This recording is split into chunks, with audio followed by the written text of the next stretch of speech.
안녕하세요, 주가박입니다. 오늘 국내 증시가 상당히 급등락을 반복하는 모습을 보였는데요. 일단 지금 보시는 차트는 종합주가지수의 분봉 차트입니다. 여기서 보시면 장 초반서부터 국내 증시가 급락하기 시작을 했고요. 오전장에서는 상승과 하락을 이렇게 반복하다가 12시 반서부터 급등하는 모습을 보였는데요. 기사 내용으로 그 이유를 한번 살펴보도록 하겠습니다.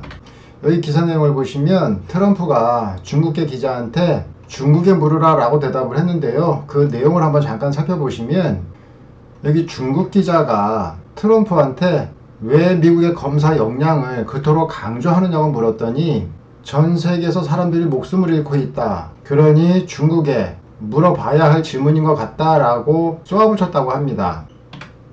그리고 여기서 트럼프의 표정만 봐도 좀 불만이 가득 차 있죠. 이렇게 미중 무역 갈등이 심화될 거라는 우려감에 증시가 쭉 빠졌다라고 보시면 되고요. 그 다음에 보건당국에서 발표한 내용이 있는데요. 여기서 보시면 이태원 클럽 3차 감염 아직 없어 라고 되어 있는데 이 기사 내용이 오늘 나온 기사 내용입니다. 그래서 이 내용이 국내 증시의 낙폭을 줄이는 효과를 준 듯한데요. 그 전에 다른 기사 내용을 보시면 이태원 클럽발 코로나 3차 감염까지 그래서 지금 인천에서만 2명이라는 기사 내용이 있었었고요. 그 다음에 또 다른 기사 내용도 보시면 이거는 5월 10일 일요일에 나온 기사입니다. 이태원 클럽 관련 감염 50명 육박 2차 3차 감염 잇따라 라는 기사 내용이 있는데 오늘 방역본부에서는 3차 감염이 아직 없어 라는 기사 내용이 나왔습니다.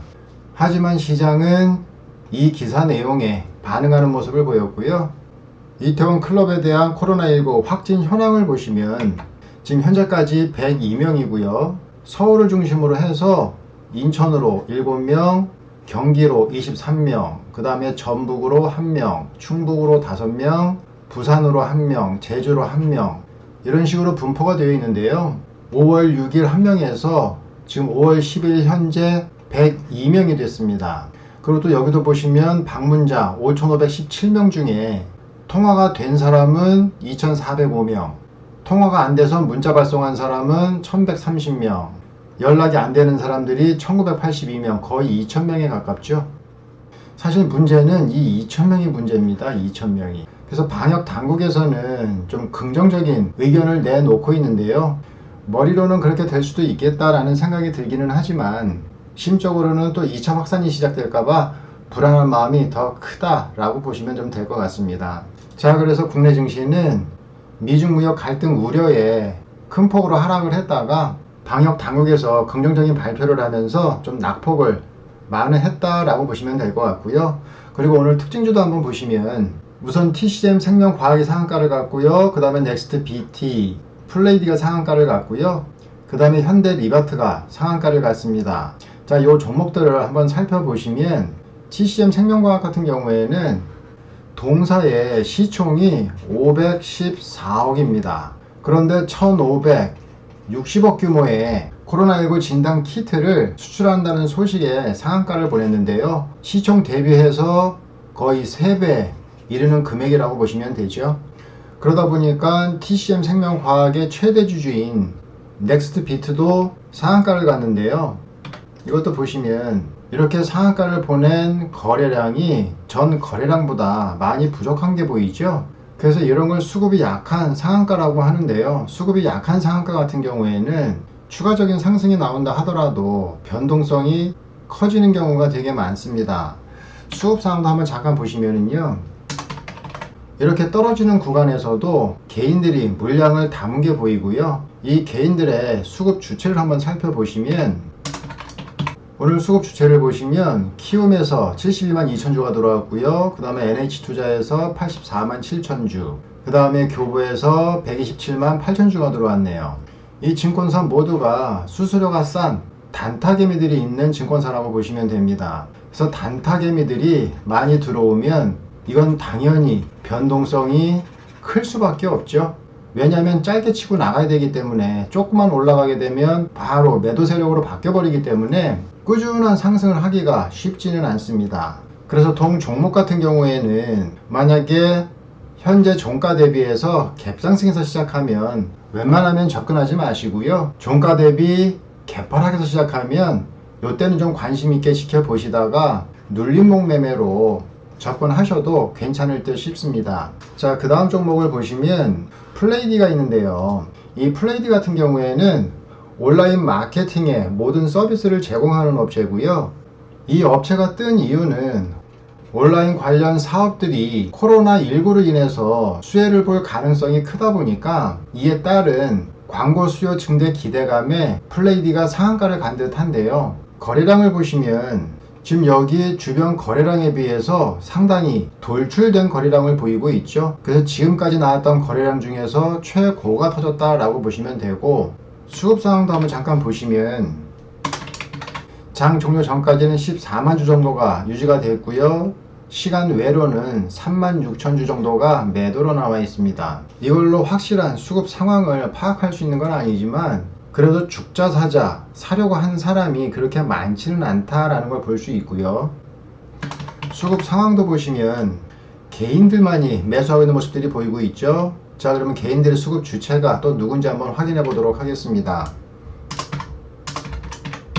자, 오늘 상한가를 보낸 매수 주체들은 키움증권, 그 다음에 한국증권, NH투자증권이네요. 또 키움과 NH투자증권에서 들어온 거 보니까 일단 단타 자금들이 좀 많이 들어왔다라고 보시면 될 것 같고요. 최근 주포도 한번 살펴보시면 최근 5일간 매수 주포도 보시면 키움증권이 최근 주포다라고 보시면 될 것 같네요. 그 두 번째로 매수 우위인 증권사는 신한금융투자인데 29,000주 밖에 되지는 않죠. 그 다음에 키움증권이 144,000주. 그래서 메인 주포는 키움증권밖에 없다라고 보시면 될 것 같습니다. 그래서 플레이디도 마찬가지 단타 자금이 들어와 있는 만큼 절대로 따라잡는 매매는 하지 마시고요. 꼭 눌림목 매매로 대응하시기 바라고요. 자, 그 다음에 이 플레이미디어의 기업 개요를 한번 보시면 대주주가 나스미디어입니다. 그럼 나스미디어도 한번 체크를 해 봐야 되는데요. 나스미디어도 보시면 오늘 거의 지금 이 꼭지까지가 18%대입니다. 그래서 18%까지 상승을 했다가 거의 15%를 반납해 버렸는데요. 이 나스미디어도 거래량을 보시면 최근 거래량에 비해서 상당히 돌출된 거래량을 보이고 있죠. 자, 그러면 수급 주체도 한번 확인해 보도록 하겠습니다. 자, 수급 주체를 보시면 간만에 기관들 중에 투신들이 꾸준히 매집한 모습들이 좀 보이고 있고요. 연기금들이 최근 들어 매수에 가담을 했고요. 그 다음에 보험 같은 경우에도 보면 오늘 1000주를 팔았지만 그 전에는 또 상당히 많은 주식을 사들이는 모습을 보였네요. 그래서 나스미디어 같은 경우에는 개인하고 기관들이 사고 팔고 하는 종목이다 라고 보시면 될 것 같고요. 오늘 수급 주체도 한번 확인해 보도록 하겠습니다. 오늘 수급 주체를 보시면 일단 키움에서 14,000주, 14,900주니까 거의 한 15,000주 정도 샀네요. 그쵸? 그 다음에 삼성에서 2,396주, 그 다음에 NH투자에서 4,435주, 또 키움증권과 NH투자가 또 들어왔네요. 그쵸? 또 이것도 단타 세력이다 라고 보시면 될 것 같고요. 그 다음에 오늘 매수 우위로 미래대우가 잡혀 있는데요. 지금 보니까 이 윗꼬리는 미래대우에서 매도를 치면서 나온 꼬리 같은데, 자, 미래대우를 한번 살펴보도록 하겠습니다.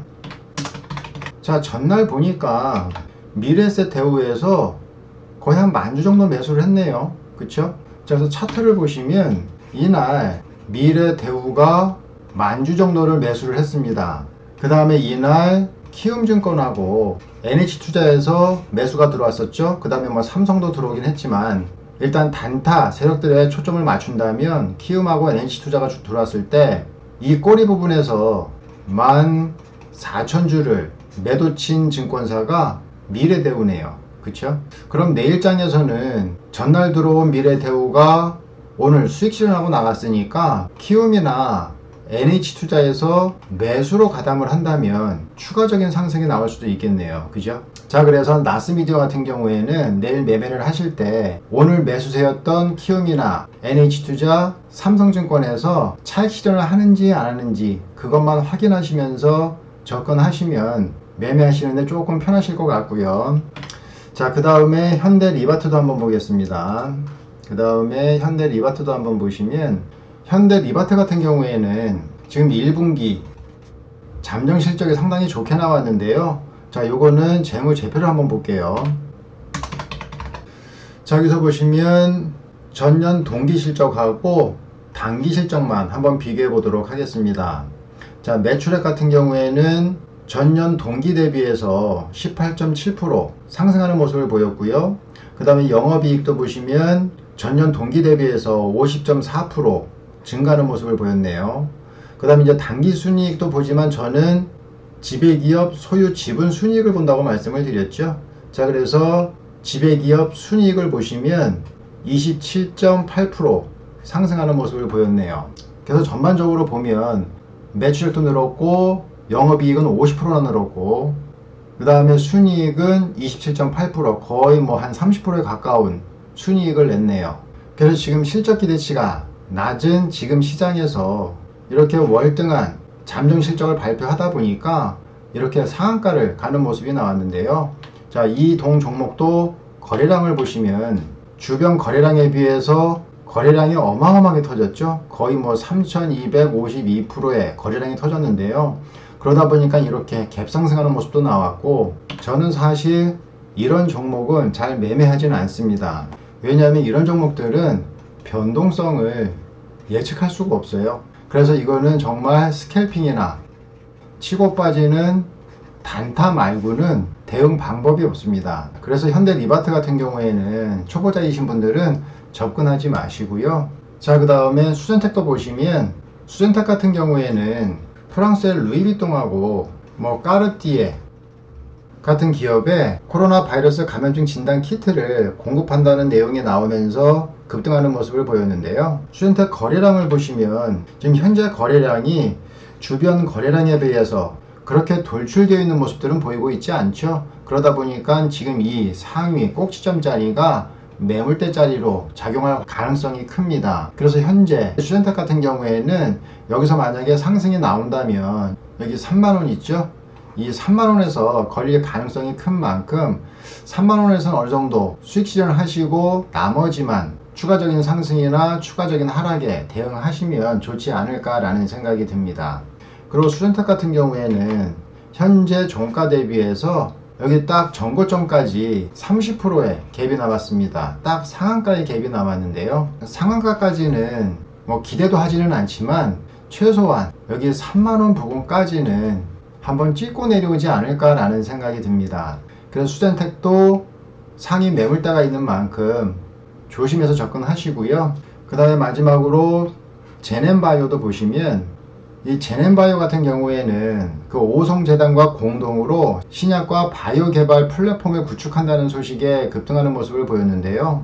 이걸 좀 이평선들을 보시면 5일선, 11선, 21선 세 이평선이 상승하는 삼성을 이루고 있고요. 그 다음에 중기 이평을 보시면 여기 6개월선과 1년선이 하락하는 모습을 보이고 있습니다. 그래서 이 중기 이평들을 상승으로 돌리려면 이 단기 이평들이 상승과 하락을 무수히 반복하면서 이 중기 이평을 돌파를 해야 되기 때문에 제넨바이오 같은 경우에도 지금 보면 여기가 2,000원 선입니다.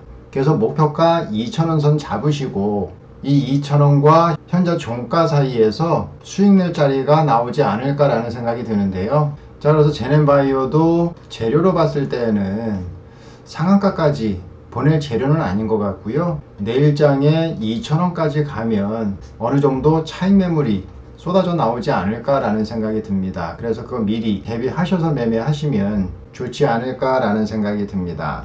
자, 오늘 제가 준비한 건 여기까지고요.